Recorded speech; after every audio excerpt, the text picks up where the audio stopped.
안녕하십니까. 바로 묻고, 바로 듣고, 바로 쓰는 바른 중국세법 차태길입니다. 예, 오늘 이 시간에, 지난 시간에 이어서, 투자 회수 관련해서, 진도 나가도록 할게요. 지난 시간까지 배당, 이자, 그리고 또 뭐 배웠죠?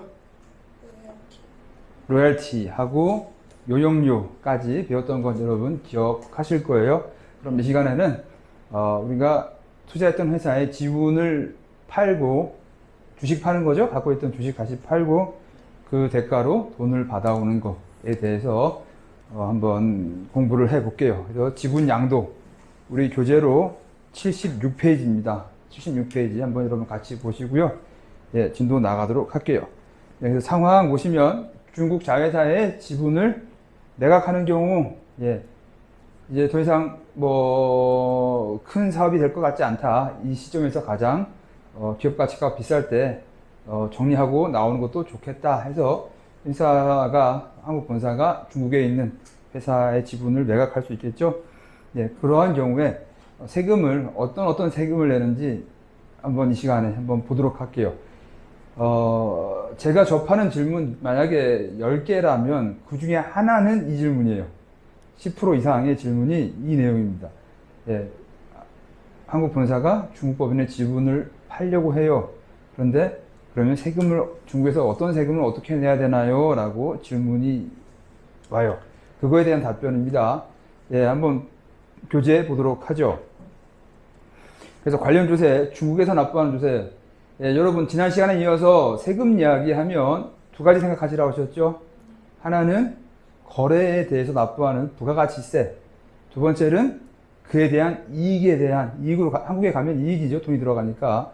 거기에 대한 법인세, 기업소득세, 원천징수 두 가지를 생각하십시오 라고 말씀드렸고, 이번 시간에도 계속 이어서 똑같은 두 가지 세금을 갖고 공부를 하게 됩니다. 그래서 첫 번째 동그라미 1번 기업소득세 있고요. 그 다음에 기타조세 있어요. 예, 기타조세 77페이지 있는데 뭐라고 써 있어요? 증치세 및 영업세 과세 대상이 아니므로 과세하지 않음. 여러분 생각해 보세요. 여러분이 주식 투자하시죠, 한국에서? 예, 주식 투자하면 부가가치세 내요, 안 내요? 안 내죠. 당연히 중국에서도 주식 사고 파는 거니까 부가가치세 과세 대상, 증치세 과세 대상이 아닙니다. 이해되시겠죠? 예, 심플한 건데 여기 대해서 자꾸만 이상한 생각하시면 안 돼요. 예, 증치세 및 영업세 과세 대상이 아니다라는 거죠. 유가증권을 사고 파는 거잖아요. 예, 그래서 증치세 및 영업세 과세 대상이 아니다. 그러면 이제 왼쪽 아래 페이지 보시면, 예, 중국에서 납부하는 조세 동그라미 A 부동산 과다법인 경우, B 과다법인이 아닌 경우 이제 설명드릴게요. 두 가지 나눠지는데, 한국에서도 유사한 법 규정이 있어요. 부동산 과다법인이라고 하거든요. 그래서 부동산 과다법인, 그냥 말 그대로 회사의 총 자산이 부동산으로 주로 이루어졌다라고 할 때 부동산 과다법인, 뭐 구체적으로 비율로 표시하면 50% 이상이라는 말을 쓰는데, 예, 그 50% 뭐 어떻게 평가할 거냐, 그건 다음 이야기고, 예, 상세한 이야기는 다음에 하시고, 금방 할 거예요. 예, 다음에 하고, 핵심 내용은 부동산 과다법인이라면 이거를 회사를 사고 주식을 사고 판 것이 아니라 아예 땅을 사고 판 걸로 보겠다라는 그런 개념이 성립이 돼요.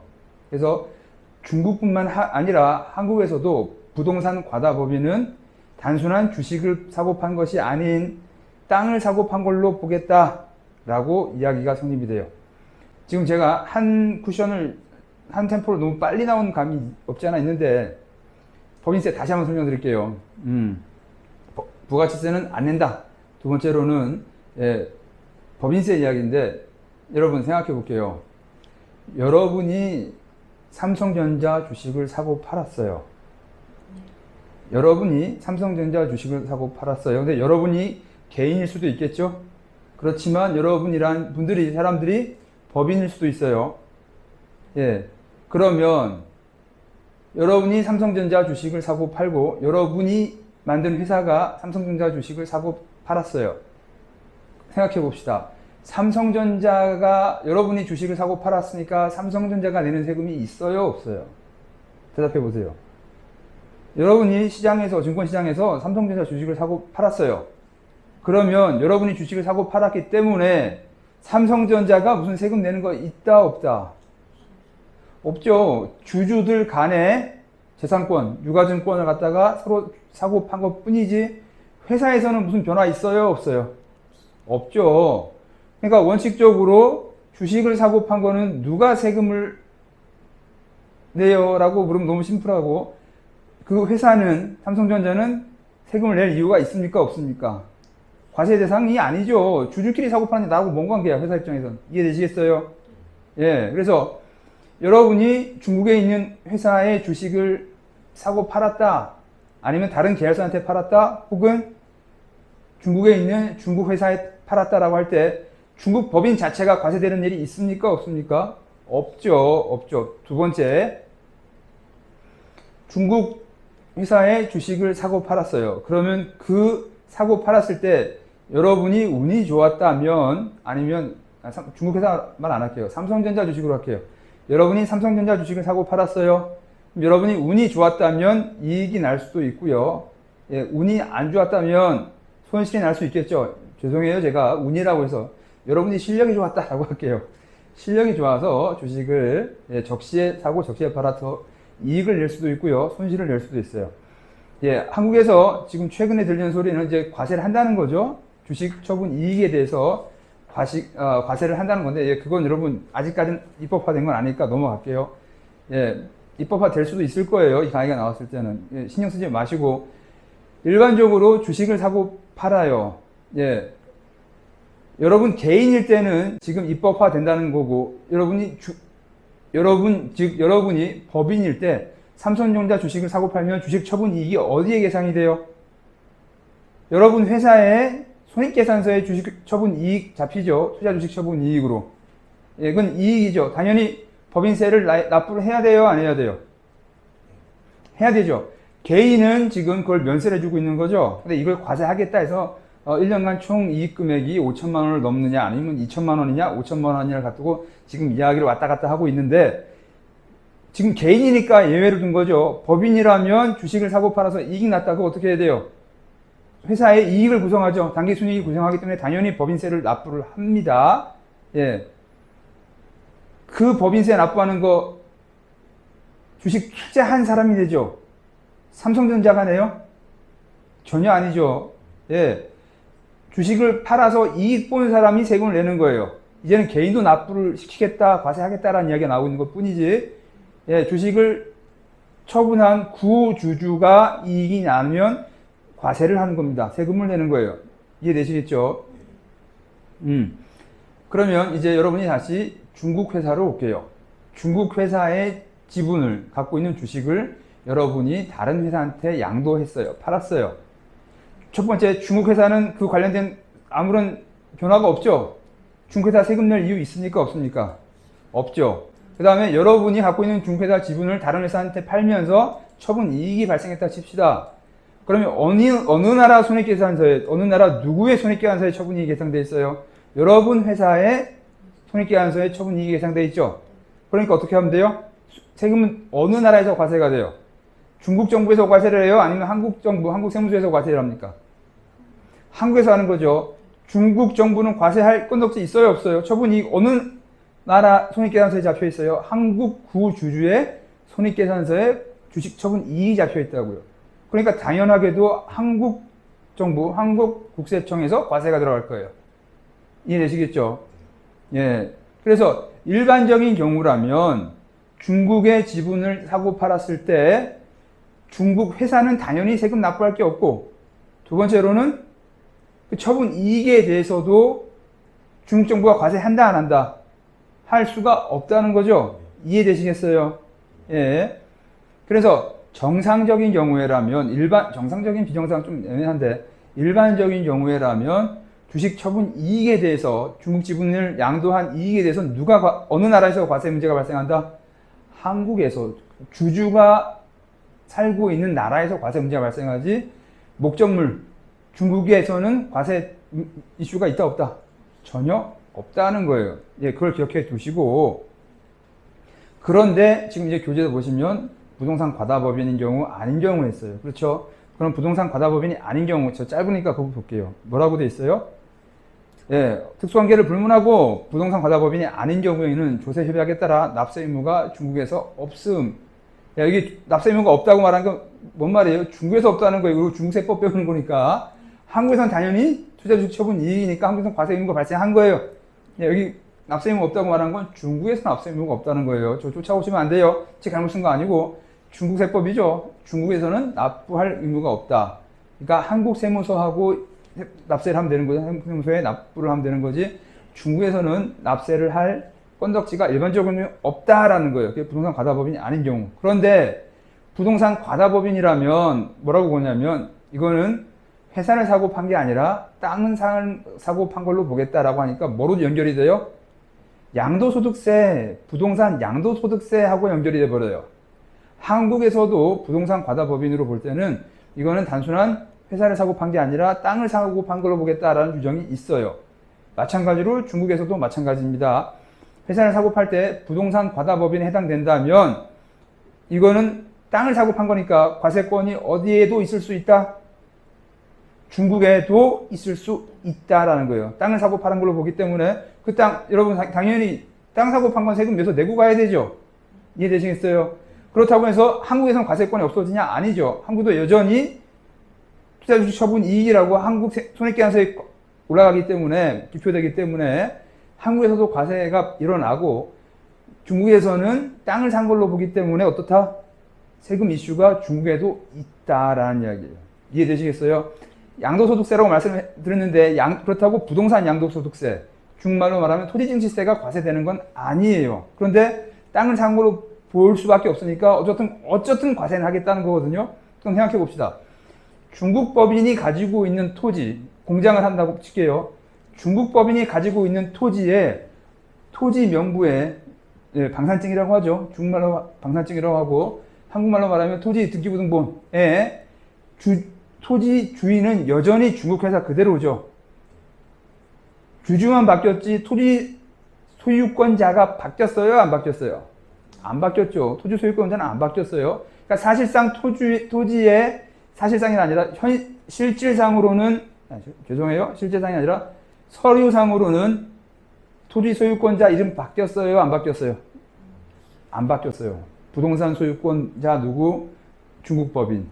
건물 소유권자 누구? 중국 법인. 계속 똑같아요. 단지 뭐만 바뀌었어요? 주주가 바뀐 거죠. 예. 그렇기 때문에 여기서 중국에서 무턱대 놓고 부동산 양도소득세, 토지증시세를 과세할 수는 없어요. 그러니까 어떻게 해요? 쓰린 속을 안고 과세하는 최대한 할 수 있는 게 여기 책에 보시면, 교재에 보시면 나와 있는 것처럼 한중조세협약 13조 볼게요. 13조 예, 조세협약 여러분 꼭 보셔야 돼요. 예, 제가 몇 번 기도 드렸죠. 예, 출력해갖고 같이 갖고 옆에 걸어놓고 화장실에서 보셔야 된다고. 예, 지난 시간에 이어서 지지난 시간부터 계속 제가 노래를 부릅니다. 예, 그렇게 출력해놓고 보시는 분과 안 보시는 분은 많은 차이가 발생하라고 제가 하나님께 기도드려요. 예, 그 4번 볼게요. 예, 13조 양도소득. 회사의 재산이 주로 일방채약국에 소지하는 부동산으로 직간접 구성된 경우 동회사의 자본주식, 지분주식의 지분양도로 발생하는 이득에 대하여는 동채약국에서 과세할 수 있다. 예, 회사의 재산이 주로 일방채약국, 일방을 갖다가 중국으로 하시면 돼요. 회사의 재산이 주로 중국에 있는 부동산으로 직접 간접 구성된 경우에 동회사의 주식을 양도함으로써 발생하는 이익에 대해서는 예, 중국에서도 채약국에서 과세할 수 있다라는 이야기예요. 중국 현지에서도 과세할 수 있다. 예, 그 아래 보시면 세금은 어떻게 한다고요? 예, 세율은 10%를 적용한다. 예, 착각하시면 안 돼요. 안 돼요. 예, 소득, 이건 이익을 의미한 거예요. 예, 거래 금액의 10%가 아니고요. 여러분, 지난 시간까지 봤던 건 어떤 이야기였었어요? 로얄티가 가고, 용역료가 가고 할 때 그 이익이었어요? 아니면 거래 금액이었어요? 거래 금액이었죠? 예, 왜 거래 금액일 수밖에 없어요? 중국에서는 그 용역에 대해서, 그 로열티에 대해서 원가가 얼마인지 알 수 있어요? 몰라요? 예, 용역하는 사람들, 컨설팅 보냈어요. 한국 본사에서. 그럼 이 사람들 직원들의 급여가 얼마인지 중국에서 다 알 수 있어요? 확인돼요? 못해요? 안 되죠. 그러니까 어쩔 수밖에 없어요. 총 거래 금액에 넣고 10% 때려버리죠. 물론 10%그 추계 이익률을 감안해서 25% 해서 한도 10%로 때리죠. 두 번째로는 로열티도 마찬가지. 로열티 기술을 개발하기 위해서 한국에서 원가를 얼마 썼는지 알아요? 몰라요? 모르죠. 그러니까 어떻게? 총 거래 금액에 넣고 10% 때려버리는데 이 경우에는 지금 지분 양도의 경우에는 총 지분 사고 파는 금액에 대해서 때리는 게 아니에요. 양도 차익에 대해서 10%를 때린다는 겁니다. 양도 차익에 대해서 비주민이 취하는 소득에 대한 법인세죠. 그래서 법인세에 대해서 이익에 대해서 10%를 때려요. 주의하세요. 뭐가 아니라 총 거래 금액이 아니고 이익에 대해서만 10%를 내요. 그럼 아까 양도소득세 이야기 제가 얼핏 했었을 거예요. 양도소득세를 과세할 수 있다 못한다. 토지명부에 토지등기부등본에 소유권자 이름 바뀌었어요? 안 바뀌었어요? 안 바뀌었죠. 중국법인 그대로야. 중국법인의 주주만 이름이 바뀌었죠. 그러니까 대놓고 양도소득세는 물릴 수 있다 못 물린다. 못 물리죠. 그럼 최대한 물릴 수 있는 게 지금 여러분 뭐라고 그랬어요? 좀 생각해보면 이 국제 이전 가격이라든지 아니면 지금 우리가 배운 이슈 중에서 세금 두 종류 생각하라고 했죠. 하나는 부가가치세, 하나는 법인세. 둘밖에 없다고. 부가가치세는 해당 사항 없다고 배웠고, 그러면 뭐 했어요?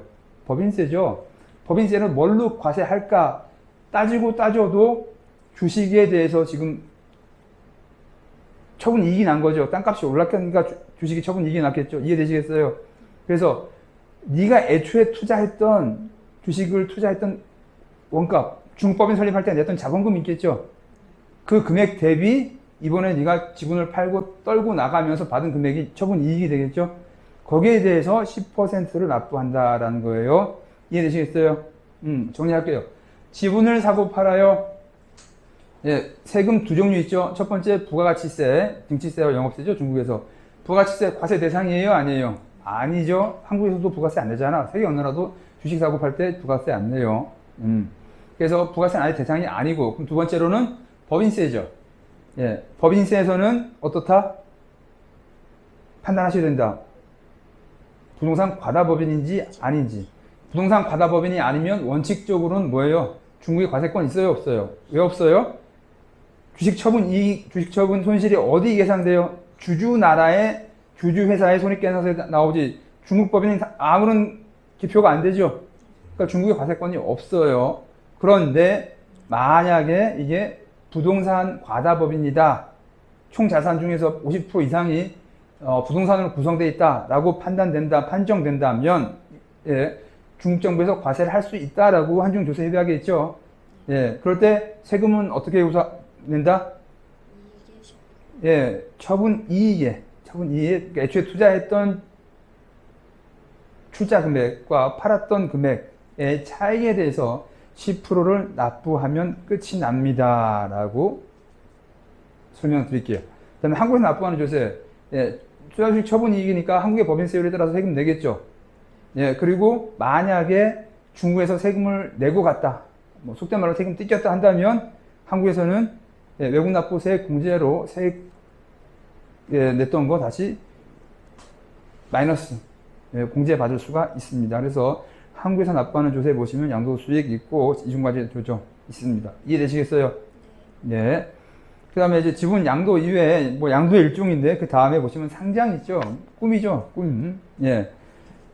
중국에 투자한 회사가 아주 잘 돼서 상장을 한다라는 이야기예요. 이거 수업을 할래도 아마 새로 30시간을 해야 될 거예요. 자세한 내용은 여러분들이 따로 공부를 하시고 여기 있는 거 한번 읽어만 보세요. 쭉 읽는 거 자본금 얼마 이상, 이익 얼마 이상, 이익 추세가 몇 년 이상 어떻게 계속돼야 된다 이런 것들이 있는데 이거는 그냥 여러분 한 번만 보고 싶은 사람만 보세요. 이거 갖고는 따로 증권사 사람 불러서 강의를 받아야 되는 거지 이 시간에서 제가 할 수 있는 영향이 아니에요. 그래서 진도를 쭉 빼면은 어디까지 나갔어요? 우리 벌써 81페이지 진도 82페이지까지 나갔어요. 그렇죠? 그래서 상장하고 싶다 한다면 일단 뭐부터 해야 돼요, 여러분? 회계 재무제표가 제대로 잘 돼 있나 안 돼 있나 부터 먼저 검토해야 되죠. 그럼 누구 부르면 돼요? 저 부르면 돼요. 예, 저 부르면 됩니다. 예, 그리고 상장 절차라든지 요건 같은 거는 예, 증권회사하고 따로 계약하셔서 진행해야 되는 거지. 인터넷 보고 유튜브 보고 공부하시면 안 돼요. 예, 그 다음에 청산과 파산 볼게요. 예, 83페이지입니다. 83페이지에 예, 청산과 파산 있어요. 예, 청산하고 파산은 크게 말하면 파산도 청산의 일부분이다 뭐 해서 그런 말이 있을 수 있는데 그 말장난하고 싶진 않아요. 청산은 쉽게 우리끼리 이야기할게요. 내가 원해서 하는 게 청산이고 파산은 채권자나 아니면 다른 이해관계자가 예, 저 회사 파산 시켜주세요. 나 빚잔치 일부라도 받을래요 하는 게 파산이라고 아시면 되겠습니다. 청산 볼게요. 청산에 의해 회사가 영업을 지속할 수 없는 상황이 발생하는 경우 예, 청산의 의무가 있는 주체가 법적 절차 방법에 따라서 회사의 모든 법률 관계를 중단시키고 채권 채무 관계를 정리하여 최종적으로 회사의 법인력을 소멸시키는 절차. 뭐 좋은 말이에요. 좋은 말. 그다음에 청산의 종류. 임의 청산 있고 강제 청산 있어요. 임의 청산은 회사의 최고 의결기구에 의해서 회사가 자체적으로 청산위원회를 구성해서 청산을 진행하는 절차이며, 예. 그래서 임의 청산은 회사가 어디에서? 예, 최고 의결기구에서, 예. 옛날에는 이사회였고, 이제 앞으로는 주총으로 바뀌는 거죠. 회사에서 스스로 회사 이사회, 최고 의결기관에서 이사회 또는 주총에서 우리 회사 청산합시다 라고 하는 경우고, 강제청산은 10% 이상을 보유한 주주 또는 채권자가 예, 소수주주겠죠. 예, 예, 소수주주 또는 채권자가 나 저 회사한테 못 받은 돈이 있어요. 아니면 이 상태로 계속 회사를 운영하다가는 내가 투자한 거 본전도 못 건질 것 같아요. 그래서 청산을 해주세요 라고 하는 것을 강제청산이라고 한다 라고 알아두시면 될 거예요. 그래서 임의청산, 강제청산 있는데 예, 강제청산까지는 여러분 별로 신경 안 써도 될 것 같아요. 84페이지 보시면 청산에 관련된 법 규정이 있어요. 예, 어떤 절차를 통해서 어떻게 해야 되고, 예, 85페이지 예, 청산 절차에 대해서 순서가 쭉 표시되어 있죠. 그런데 85페이지 볼게요. 그냥 우리 눈에 띄는 것만 봅시다. 왜냐하면 여러분 법인 설립도 여러분 평생에 한 번, 두 번 정도밖에 안 하실 거예요. 그렇죠? 청산은요. 한 번, 두 번도 하기 싫어요. 예, 이거 별로 좋은 일도 아니고 한 번, 두 번도 할 일이 아닌데 굳이 이걸 갖다가 여러분이 밑줄 치고 공부할 필요는 없다고 생각을 해요. 예, 회사를 설립할 때도 여러분이 공부 별로 할 필요도 없으시고 예, 설립할 때는 대충 뭔지만 아시고 에이전트, 대행업체 쓰시면 되는 것처럼 청산은 더 그렇겠죠. 그래서 여기 대충 어떤 것만 있나 볼게요. 청산 절차 쭉 보시면 지금 우리는 85페이지 보고 있어요.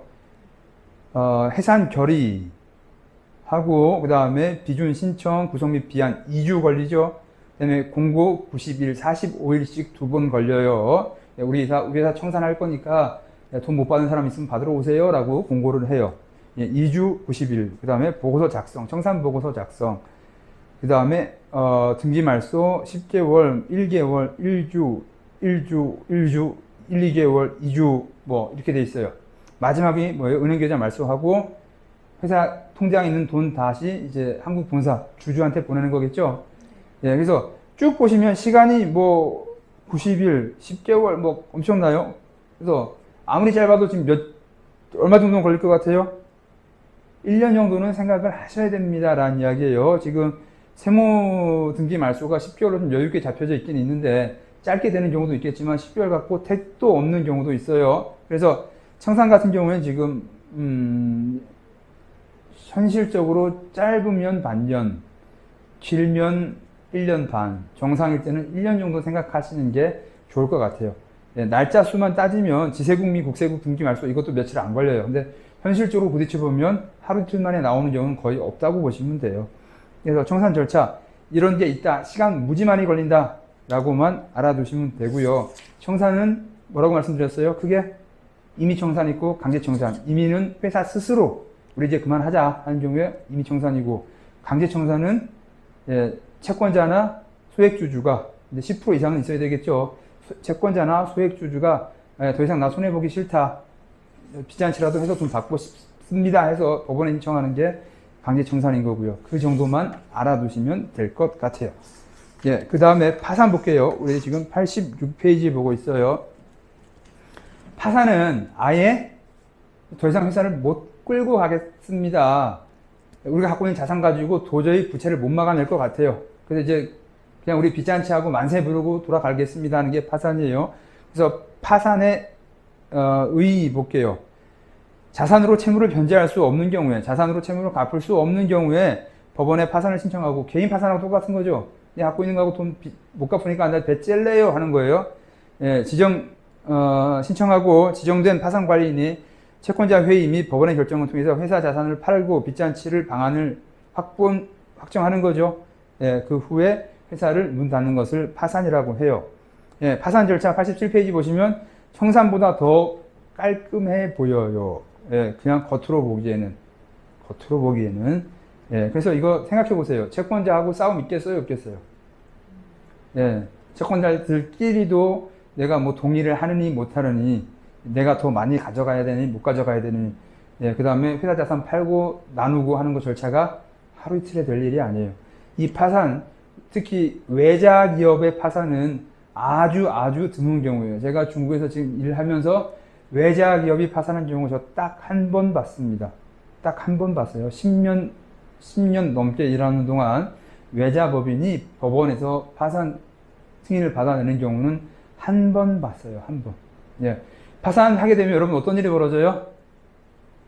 중국에 있는 회사는 그냥 이제 뭐 빚잔치 하고 망하면 되는데, 문제는 여기에 있는 법정 대표인하고 한국 본사가 중국에 다시 투자는 못하게 돼요. 블랙리스트 올라가서 한국 본사가 다시 한국 본사 이름으로 중국에 투자하는 경우는 거의 불가능하다라고 보시면 되고, 중국 법인의 대표자도 마찬가지로 다시 여행은 오실 수 있으세요. 여행 비자는 오실 수 있는데 사업하러 투자하는 비자는 얻기 힘드실 거예요. 그래서 파산하는 경우에 한국 본사도 책임질 것이 있고, 중국 법인의 법정 대표도 책임질 일이 있습니다 라고 말씀을 드릴게요. 그래서 파산해 보시면 맨 아래 표 밑에 파산 절차는 해산 절차에 비해서, 청산에 비해서 간단하게 보이지만 일반적으로 채권자들의 서로 다른 이해관계 조절이 쉽지 않아서 상당히 험난합니다 라고 말씀을 드릴게요. 그래서 여기까지 해가지고 이제 우리 다 회수하는 절차들 공부했죠. 주식을 파는 거, 그 다음에 청산도 여러분 마찬가지로 하면 회사 빚 다 정리하고 나면 남은 돈 어떻게 해요? 다시 가지고 갈 수 있는 거예요. 한국 본사로 자녀재산 송금해 갈 수 있고요. 파산은 당연히 갖고 갈 게 없는 거죠. 배 째는 거니까. 그리고 처음엔 청산으로 가다가 하다 보니까 빚 갚다 보니까 빚이 너무 많아서 못 갚아요. 그럼 청산으로 진행하다가도 법원에서 이건 아니다 하면 어떻게 돼요? 청산이 파산으로 전환되는 일도 가끔 있습니다. 이 정도 그냥 상식으로만 알아두시면 될 것 같아요. 그래서 지금 이 시간까지 해가지고 투자금 회수하는 방안, 배당, 이자, 로열티, 용역료, 그 다음에 청산, 파산까지도 다 봤네요. 이 일 하시다가 궁금하신 일 있으시거나 도움이 필요하시면 누굴 부르면 돼요? 저 찾아오시면 돼요. 이번 시간 여기서 오늘 마치도록 하겠습니다. 수고하셨습니다.